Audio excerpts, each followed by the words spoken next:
It was meant to be just another Friday evening. I clocked out early, planning to surprise my wife, Emily, by picking her up from work so we could grab dinner together. We'd been married 6 years, and though tension had been hanging over us lately, I hoped an unplanned date might spark something again. When I pulled into the lot, she wasn't immediately in sight, but through the wide glass of the lobby cafe, I caught sight of her, laughing. Leaning in close to her coworker, Ryan, her hand rested lightly on his arm, in a way I'd never seen her touch anyone but me. My stomach knotted. At first, I told myself not to jump to conclusions. Maybe it was harmless, just two colleagues sharing a joke. But then I saw her twirling her hair, biting her lip, the same subtle gesture she once gave me when we were dating. Ryan leaned toward her, whispering something, and she laughed in a way I hadn't heard in years. My pulse kicked up, my fingers tightening around the steering wheel. Something deep down told me this wasn't innocent. I stepped out of the car, walking toward the glass doors. My heart pounded, but I kept my expression neutral. As I got closer, Emily's eyes drifted toward me. In an instant, her smile vanished. Her face paled, eyes wide, the look of someone caught red-handed. Ryan followed her gaze, his posture stiffening as the air between us thickened. She sat frozen, words stuck in her throat.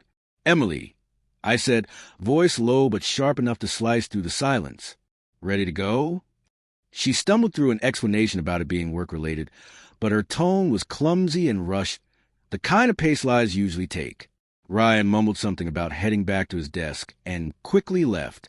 I never broke eye contact with her. She knew I didn't believe a word.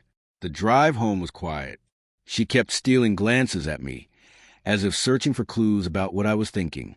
I stared straight ahead, catching the stronger-than-usual scent of her perfume, like she'd freshened up for someone else. My head was a storm. Part of me wanted to shout. Another part wanted to keep collecting the pieces before confronting her. Once we got home, I finally asked a question that had been burning in me. "How long?" She blinked, pretending not to understand. I repeated it slower. Her eyes dropped to the floor. "It's not what you think," she murmured, the oldest line in the book for the guilty. I told her I didn't want fragments of the truth.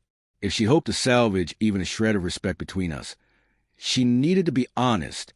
Bit by bit, she admitted that she and Ryan had been getting close for months.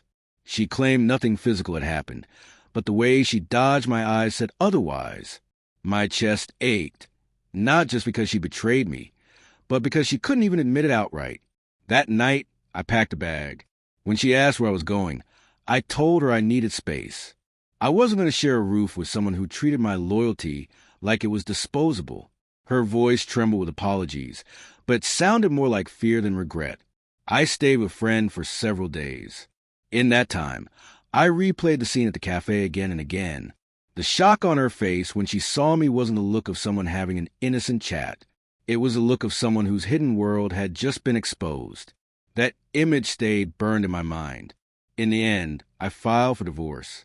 The choice wasn't easy, but I knew I couldn't build a life with someone who could give the same attention she once gave me to another man. Seeing her that day didn't just end our marriage. It changed me. I learned that silence can speak louder than words. And sometimes the moment they freeze in fear is all the truth you'll ever need.